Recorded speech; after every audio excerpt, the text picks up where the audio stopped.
So we're going to try this again. Just recording this little tidbit that I'd like to talk about. This will be the 5th try, and that's not necessarily a bad thing. These now that I'm actually paddling back to the other side to do what I just did again, I have time. As I was coming this way and trying to tell you about my story, I kept catching fish. Granted, one of them was a crappie. The others were all pickerel. I haven't seen a bass yet, and this is my first time in this particular lake. It is a semi-local lake, maybe 20 minutes away. So today is April 19th, and I'm going to say 2024 because that holds a little bit of significance. The date April 19th is important or significant already because it's the day that the American Revolutionary War started. And what I'm talking about is the battles of both Lexington and Concord were on April 19th. The first battle was in Lexington, and it started around 5 a.m. The British were already marching all night. They had started on the night of the 18th with the goal of Concord. Concord is about 19 miles outside of Boston, while Lexington is around 12 to 13. So General Gage, which is the British commander in Boston, who's occupying Boston, had sent the troops out to go capture and or destroy all of the American defenses, as in cannon, which there were some but not many, so we would already be hurting right there. The muskets and all of the gunpowder, especially the gunpowder store in Concord was a pretty big store. We were starting to get ready for this war regardless. So they had marched all night, and they arrived, as I said earlier, about 5 a.m. in Lexington, and they were met on the town green by Minutemen. And at this point, the Minutemen numbered around 80. The British ordered them to put down their arms and go along their way, not looking for a fight, just looking to complete their mission. But the Minutemen had refused, which makes sense. Why would they just put their arms down if they were going to show up with their arms in the first place, right? So at this point in time, the shot heard around the world had taken place. Now, if you read the poem that talks about Paul Revere and the shot heard around the world, that was actually written in Concord, but the actual shot took place in Lexington. That is where it started. The key to it is nobody knows, and to my knowledge, nobody will know who actually fired that first shot, whether it was the Minutemen, the Americans, or the British soldiers. But that part is still irrelevant because that started the war. Not just the battle there, but the whole war.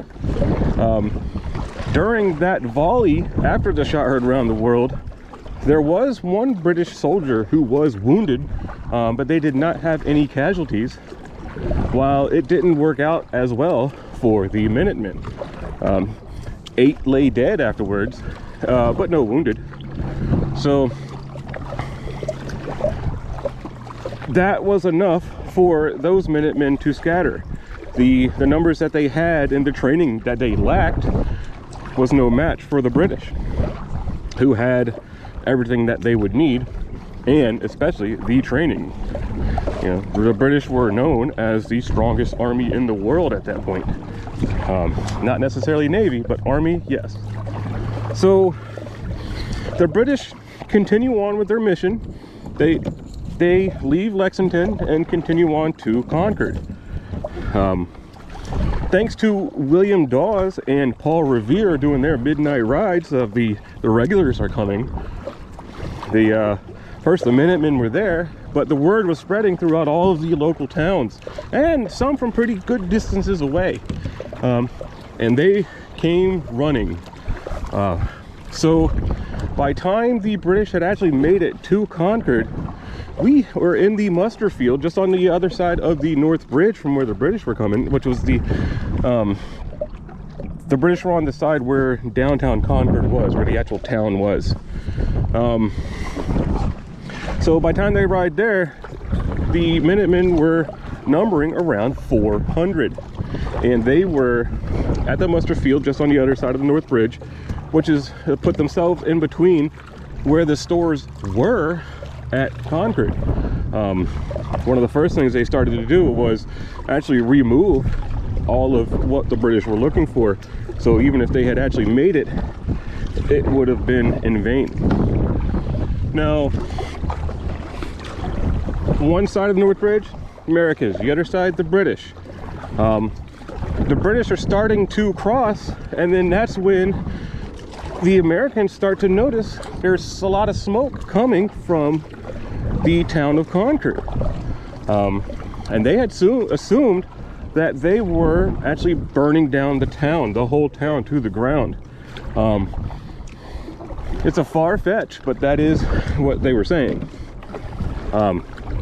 What they were doing was actually already destroying some of the stores that were found in the town, in a minimal amount, but still. So the battle starts there, and ultimately there were 2 deaths on both sides right there. The Americans, they were moved on to be able to be buried at their homes, but the 2 British are actually buried right next to the North Bridge. So it's pretty neat to see that. And if you go there, it's actually it's nice and tasteful the way it's set up, because obviously we didn't care too much for the British then, but things are a little different now. So that battle takes place, and the British have to evacuate. Now, even though they were marching all night long and they're exhausted and they're, you know, starting to get fired at, they have no choice but to book it right back, basically run all the way back, because more and more of these Minutemen were coming with a purpose of stopping them completely. And this area that they were running back from Concord into Lexington, and then from Lexington also into, well, Cambridge, to where they cross the river again, is known as Battle Road. And Battle Road was not a good time for the British.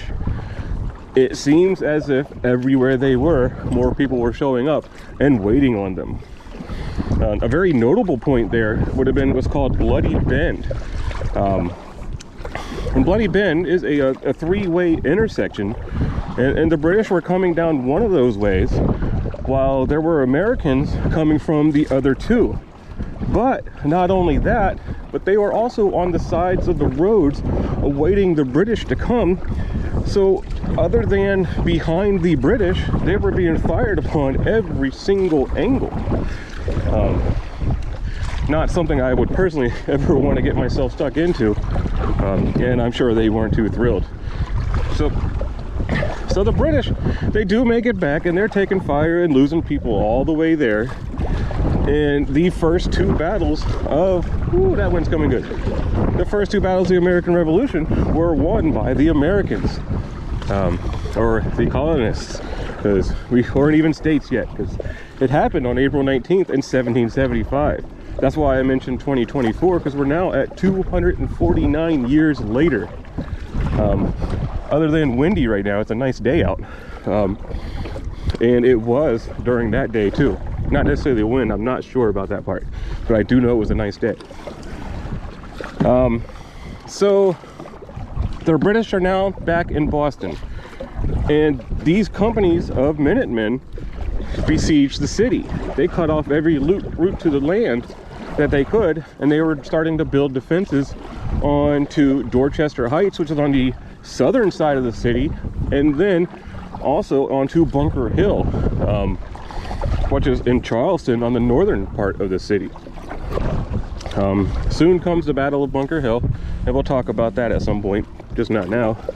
And not long after that, Washington finally arrives to take command of the army, and that's where the siege gets even stronger, and he sends Henry Knox over to Fort Ticonderoga to get the cannon so they can fortify Dorchester Heights even better. And Howe, who was in command at this point now, because Gage was recalled as being too lenient onto the colonists, Howe had no choice but to actually leave Boston. So finally, the city of Boston was not occupied by the British anymore. Now, they had actually occupied right after the Boston Tea Party, which was December 16th of 73. So that's a good year and a half to 2 years of occupying the city, having your ports closed, the intolerable acts all happening all at the same time. The colonists, who were already fed up long before that, that's why the Boston Tea Party happened, were even more angry than they ever were before. Because who were these British? Who do they think they are? This is our home, not theirs. So April 19th, the Battle of Lexington and Concord happened. And that's a very significant day in history on its own. The day the American Revolution started. Because not only did the American Revolution change what America was, but the American Revolution sparked an interest throughout the world. I mean, obviously we know about the French Revolution, but there were several other revolutions that stemmed off of the American Revolution. People had had enough, and people were deciding after the Americans